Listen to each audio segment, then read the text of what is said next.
Добрый день, меня зовут Наталья. Сегодня мы представляем проект «Голос внутри».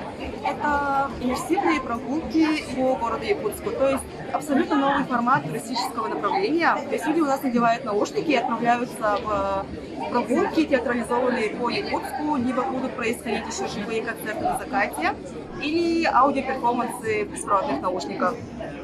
В наших планах в первую очередь это, конечно же, провести самую первую иммерсивную прогулку по Якутску. Она состоится в мае этого года. С помощью нашего проекта, так как он является совершенно новым форматом, мы хотим познакомить жителей с историей нашего города, с известными личностями, событиями.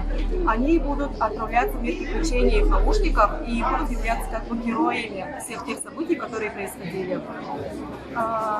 Какие цели и задачи перед нами стоят? Мы хотим влюбить заново жителей города Якутска в те знакомые улицы, по которым они каждый день ходят. Также раскрыть новый формат туристического направления, повысить туристическую привлекательность нашей республики с помощью нашего нового проекта.